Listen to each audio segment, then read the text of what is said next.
Bismillahirrahmanirrahim. Assalamu alaikum. Dear students, I am Dr. Zawar Hussain, Assistant Professor of Zoology in Division of Science and Technology, University of Education, Lahore. In this lecture, you will learn about the theory of continental drift. What is this theory? How it was developed? What are different evidences which support this theory, and the reasons for the rejection of this theory, and the development of new kind of theory. These are the different outlines which we will discuss along this lecture. इस slide के अंदर Triassic period का फाना और flora दिखाया गया है कि उनके फॉसल रिमेन्स जो हैं ये बताते हैं कि जो सदर्न कॉन्टिनेंट्स हैं उनके अंदर ये फॉसल रिमेन्स जो हैं वो सिमिलर हैं। जैसा कि आपको राइट बॉटम में नज़र आ रहा है कि ग्लोसोप्टेरस फर्न्स जो हैं ये तमाम सदर्न कॉन्टिनेंट्स में पाए जाते हैं। तो तमाम सदर्न कॉन्टिनेंट्स में इनके फॉसल मिलने की वजह एक ही हो सकती है कि ये जो कॉन्टिनेंट्स थे ये किसी एक वक्त में जॉइंट थे और उसके बाद ये एक दूसरे से सेपरेट हुए हैं। इसी तरह से जो फाना है ट्राइएसिक पीरियड का वो भी सिमिलर है, क्योंकि फॉसल रिमेन्स ये बताते हैं कि उस दौर के जितने भी रेप्टाइल्स हैं, चाहे वो एक्वाटिक रेप्टाइल्स हैं, मीजोसार्स हैं,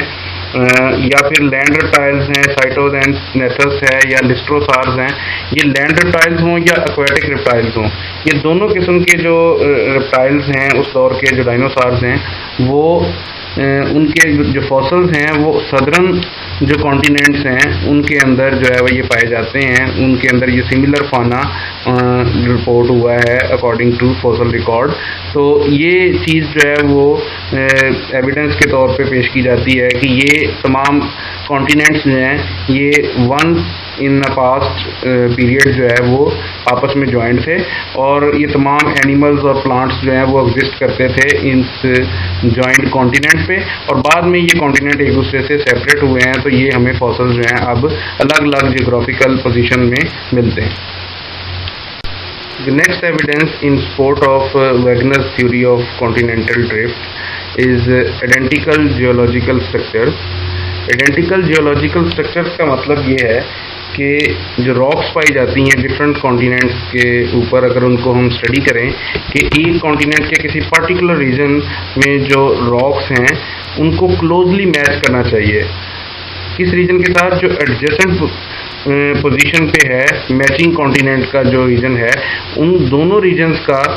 जो रॉक का स्ट्रक्चर है, उसकी टाइप है और उसकी एज है, ये आपस में क्लोजली मैच करनी चाहिए। अगर ये आपस में क्लोजली मैच करते हैं तो ये इस चीज़ की सपोर्ट में बात जाएगी कि ये दोनों एरियाज जो हैं वो वंस इन अ पास्ट जो हैं वो आपस में जॉइंट थे और इस वजह से इन पे पाई जाने वाली जो रॉक्स हैं उनका स्ट्रक्चर, टाइप और उनकी एज जो है वो आपस में मैच करती है। तो इसके बारे में जो कुछ माउंटेन चेन्स हैं उनके बारे में नेक्स्ट स्लाइड में हम अभी देखते हैं। इस स्लाइड के अंदर एक मैचिंग माउंटेन चेन्स की एक एग्जांपल दिखाई गई है जिसमें आप देख सकते हैं कि 3 माउंटेन रेंजेस जो हैं वो बताई गई हैं। एक माउंटेन रेंज एपलेचियन माउंटेन्स हैं जो कि eastern side of north America में पाई जाती हैं, और इसी तरह की जो माउंटेन रेंजेस हैं वो ब्रिटिश आइल्स और नॉर्दर्न आइलैंड में भी पाई जाती हैं, और फिर Scandinavian countries, northern part of Scandinavian countries जो हैं वहाँ पे कैलेडोनियन माउंटेन्स हैं। इन तीनों माउंटेन रेंजेस की आपस में सिमिलैरिटी भी है, और जब हम इनको आपस में ज्वाइन करने की कोशिश करते हैं तो फिर हमें पता चलता है कि ये पार्ट्स जो हैं वो प्रोबेबली इन पास्ट जो है वो कंबाइन थे और ये माउंटेन रेंजेस जो हैं वो इकट्ठी इवॉल्व हुई हैं, और ये तमाम जो रॉक्स हैं इनकी एज, स्ट्रक्चर और टाइप जो है उनके अंदर सिमिलैरिटी इसकी वजह से है कि ये तमाम एक्चुअली एक ही माउंटेन रेंज के पार्ट हैं जो कि कॉन्टिनेंटल ड्रिफ्ट की वजह से एक दूसरे से सेपरेट हो गए हैं। और अब ये स्कैंडिनेवियन कंट्रीज़ के नॉर्दर्न पार्ट पे इसको कैलेडोनियन माउंटेन कहा जाता है, और ब्रिटिश आइल्स और नॉर्दर्न आइलैंड में भी ये पाई जाती हैं, और ईस्टर्न नॉर्थ अमेरिका के अंदर एपलेचियन माउंटेन्स की शक्ल में हमें आज के दौर में ये मिलती हैं। आइडेंटिकल जियोलॉजिकल स्ट्रक्चर्स के हवाले से जो सबसे कन्विंसिंग एविडेंस मिलती है वो हमें मिलती है कार्बोनिफरस पीरियड की जो एग्जांपल है कि कार्बोनिफरस पीरियड जो कि एक्चुअली डेवोनियन पीरियड और पर्मियन पीरियड के दरमियान का जो है वो एरा है, ये तकरीबन 60 मिलियन ईयर का एरा है, जिसमें 358 मिलियन ईयर्स अगो से लेकर 298 मिलियन ईयर्स अगो के दरमियान में जो एरा है ये कार्बोनिफरस पीरियड है। ये कार्बोनिफरस पीरियड के दौरान जो रॉक्स की डेवलपमेंट हुई है तो उनके रॉक्स का सीक्वेंस और इस रॉक्स के सीक्वेंस के साथ साथ जो है वो डिपॉजिट्स हुए हैं कोल के, तो कोल डिपॉजिट्स और सीक्वेंस ऑफ रॉक्स, ये दो चीज़ें जो हैं वो एक ही वक्त में हुई हैं। तो ये चीज़ें बहुत सिमिलर हैं इन तमाम कॉन्टिनेंट्स के अंदर। तो ये देखा गया है कि जो कोल डिपॉजिट्स हैं ऑस्ट्रेलिया के अंदर, इंडिया के अंदर, अंटार्कटिका और साउथ अफ्रीका और साउथ अमेरिका, इन तमाम कॉन्टिनेंट्स के अंदर जो कोल डिपॉजिट्स हैं, कार्बोनिफरस पीरियड के जो कोल डिपॉजिट्स हैं और जो रॉक्स का सीक्वेंस है वो आपस में बिल्कुल मिलता जुलता है, बिल्कुल सिमिलर है। तो ये चीज़ ये बताती है कि ये तमाम के तमाम कॉन्टिनेंट जो हैं वो एक्चुअली किसी एक टाइम में इकट्ठे थे और वो टाइम था कार्बोनिफरस पीरियड, जो कि पर्मियन पीरियड से पहले का पीरियड है। तो इस पीरियड पे ये तमाम, क्योंकि कॉन्टिनेंट एक ही कॉन्टिनेंट का पार्ट थे, तो उस वक्त ये कोल डिपॉजिट्स डेवलप हुए और उस वक्त ये रॉक्स का सीक्वेंस डेवलप हुआ और वो आज हमें ये एक एविडेंस के तौर पे मिलता है कि ये तमाम कॉन्टिनेंट्स जो हैं वो वंस इन अ पास्ट जो है वो आपस में जॉइंट थे। ये जो कोल डिपॉजिट्स हैं ये सबसे पहले जो है वो उड़ीसा, वेस्ट बंगाल जो इंडिया का पार्ट है वहाँ पे ये सबसे पहले स्टडी किए गए और वहाँ पे एक ट्राइब आबाद था उस वक्त जिसको गोंड कहते हैं। तो इसी गोंड के नाम से इसका नाम गोंडवाना रखा गया। तो ये तमाम जो कॉन्टिनेंट हैं ये एक मेन लैंड गोंडवाना लैंड का जो है वो पार्ट है। तो जो गोंडवाना का गोंड वर्ड है ये उस ट्राइब के नाम पे रखा गया है, जो कि उस पीरियड के साथ जो है वो एसोसिएट किया जाता है, क्योंकि सबसे पहले जो है यहाँ पे डिपॉजिट्स जो हैं वो कोल के डिपॉजिट्स जो है इस हवाले से स्टडी किए गए कि ये तमाम कोल डिपॉजिट्स जो हैं वो आपस में सिमिलर इन स्ट्रक्चर हैं। इस स्लाइड के अंदर सीक्वेंस ऑफ रॉक्स और कोल डिपॉजिट्स दिखाए गए हैं as an support of Wegener's theory of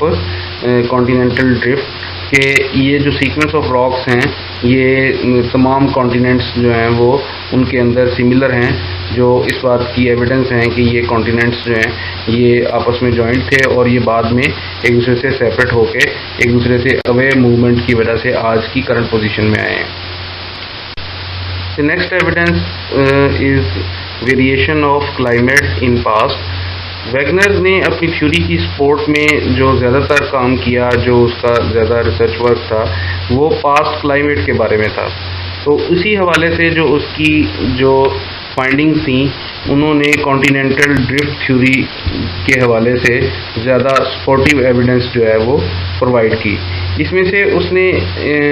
एक पार्ट जो है वो रॉक्स के बारे में था कि सेडिमेंट्री रॉक्स जो हैं वो कुछ ऐसे इलाकों में आजकल पाई जाती हैं जो कि इस की रॉक फॉर्मेशन के लिए कंड्यूसिव नहीं है, मतलब करंट जो क्लाइमेट है वो सूटेबल नहीं है सेडिमेंट्री रॉक्स को इस तरह की डेपोजिशन के लिए, वो सूटेबल एनवायरनमेंट आजकल जो है उनके पास नहीं है। तो इसका मतलब है कि पास्ट में उनका जो क्लाइमेट था वो डिफरेंट था और इस पास्ट क्लाइमेट की वजह से ये रॉक्स जो हैं वो डिपॉजिट हुई हैं और ये कोई मतलब करंट इवेंट नहीं है, ये पास्ट इवेंट है और इसकी डेवलपमेंट के बाद, डेपोजिशन के बाद कॉन्टिनेंटल ड्रिफ्ट कर गए हैं और आज ये अपनी करंट पोजीशन पे डिफरेंट क्लाइमेट के साथ जो है वो ये रीजन मिल रहा है जिसका क्लाइमेट जो है वो पास्ट में कुछ और था। इसी तरह से कोरल रीफ और कोल डिपॉजिट्स जो हैं जो कि ट्रॉपिकल प्लांट से ओरिजिनेट हुए हैं, वो हमें आर्कटिक में भी मिलते हैं और एंटार्क्टिक में भी मिलते हैं। तो एंटार्क्टिक और आर्कटिक रीजन जो हैं ये टोटली फ्रोज़न है, इनकी सॉइल फ्रोज़न है, और वहाँ पे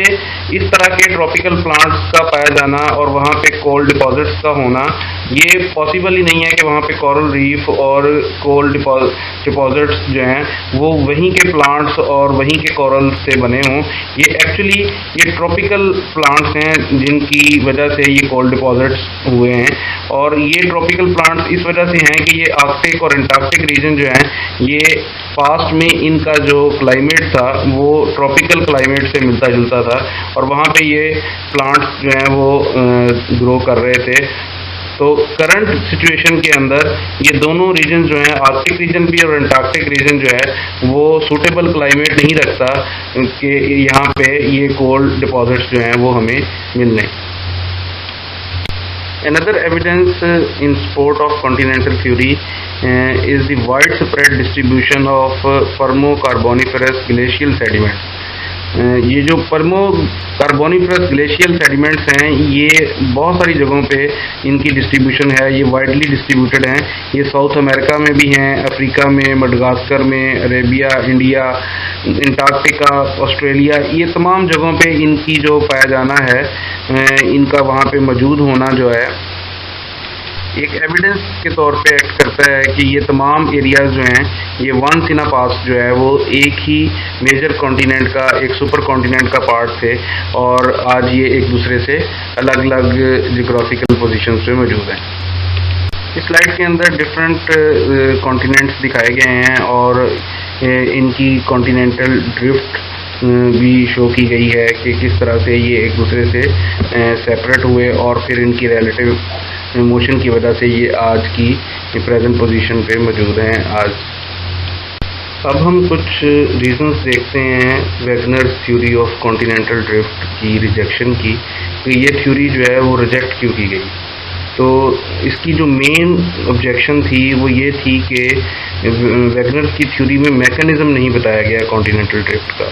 The main objection of Wagner's theory was his inability to provide a mechanism for continental drift। तो वो ऐसी कोई मैकेनिकल सोर्स नहीं बता सका, कोई एनर्जी सोर्स नहीं बता सका कि किस तरह से ये कॉन्टिनेंट्स जो हैं वो ड्रिफ्ट हुए, किस तरह से ये मूव अवे हुए, तो इसके पीछे जो है वो कौन सी फोर्सेस इन्वॉल्व थी। तो इसके पास कोई सेटिस्फैक्ट्री एक्सप्लेनेशन नहीं थी कि इस कॉन्टिनेंटल ड्रिफ्ट के पीछे जो एनर्जी सोर्स है वो कौन सा है और कौन सा मैकेनिज्म इन्वॉल्व है इस सारे प्रोसेस के अंदर, जिसकी वजह से ये थ्योरी जो है वो रिजेक्शन की तरफ चली गई और लोगों ने इसको उस तरह से एक्सेप्ट नहीं किया जिस तरह से वैगनर ने अपनी एविडेंस, सपोर्टिव एविडेंस पेश की थी।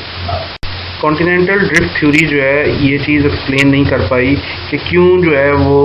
बहुत सारे मैमल्स हैं और रेप्टाइल्स हैं जो कि अफ्रीका में तो अबंडेंट नंबर्स में मौजूद हैं, लेकिन साउथ अमेरिका में वो एब्सेंट हैं। तो इस लार्ज नंबर ऑफ मैमल्स और रेप्टाइल्स की अबंडेंस इन अफ्रीका और एब्सेंस इन साउथ अमेरिका जो है, इस फिनोमेना की एक्सप्लेनेशन जो है वो इस थ्योरी में मौजूद नहीं थी। इसके अलावा पेलियोज़ोइक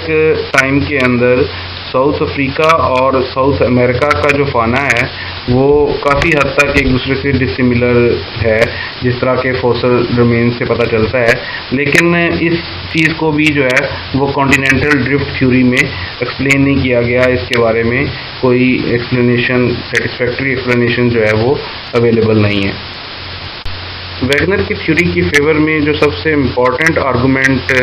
था वो ये था कि अफ्रीका और साउथ अमेरिका की शॉर्ट लाइंस जो हैं वो आपस में रिमार्केबली फिट हो जाती हैं, कि इनका जो ये रिमार्केबल फिट हो जाना है शॉर्ट लाइंस का साउथ अमेरिका की और अफ्रीका की, ये इसकी वजह है कि ये दोनों एक दूसरे से सेपरेट हुए हैं इन दी पास्ट और ये इनकी शॉर्ट लाइंस जो हैं वो उसी तरह से एग्जिस्ट करती हैं और ये ऐसा फील होता है कि ये दोनों को अगर आपस में जिक्सा पजल की तरह फिट किया जाए तो ये आपस में फिट हो जाएंगे। लेकिन बहुत सारे साइंटिस्ट ने इसको जो है वो चैलेंज किया और उन्होंने कहा कि ये जो शॉर्ट लाइंस हैं ये एरोजन की वजह से बनती हैं और ये मॉडिफाई होती रहती हैं एरोजन प्रोसेस के ज़रिए। और इवन अगर आज ये शॉर्ट लाइंस आपस में किसी तरह से फिट भी होती हैं तो ये आर्गूमेंट जो है वो इस्तेमाल नहीं किया जा सकता कॉन्टिनेंटल ड्रिफ्ट थ्योरी की फेवर में, क्योंकि अगर ये इतने मिलियंस ऑफ ईयर्स पहले जो है वो सेपरेट हुई थी तो एरोजन प्रोसेस से आज उनका आपस में फिट हो जाना ये क्वाइट अनलाइकली है कि इवन अगर ये सेपरेट हुए थे किसी सेम मेनलैंड से तो इतने सालों में जो एरोजन प्रोसेस हुआ है उसके बाद ये क्वाइट अनलाइकली है कि वो एक दूसरे के साथ जो है वो इस तरह से एक फिट पोजीशन में आ जाए। वैगनर की थ्योरी के फेवर में और इसके अगेंस्ट जो है वो डिफरेंट आर्गूमेंट्स जो हैं वो दिए जाते रहे और ये डिस्कशन जो है वो जियोलॉजिस्ट में 30 ईयर्स तक जो है वो जारी रही। 1930 में वैगनर की डेथ हो गई, लेकिन इवन उसकी डेथ के 30 साल बाद तक भी इस थ्योरी की जो है वो डिस्कशन जो है वो कंटिन्यू रही और जियोलॉजिस्ट जो है वो इसके डिफरेंट पॉइंट्स के ऊपर जो है वो डिस्कस करते रहे until the formulation of a new theory called plate tectonic theory. और प्लेट टेक्टोनिक थ्योरी जो है वो हमारे नेक्स्ट लेक्चर का टॉपिक है। इंशाल्लाह नेक्स्ट लेक्चर में हम प्लेट टेक्टोनिक थ्योरी को एक्सप्लेन करेंगे कि वो किस तरह से जियोलॉजिकल इवेंट्स को जो है वो एक्सप्लेन करती है। And today's lecture is over. Thank you for joining this lecture.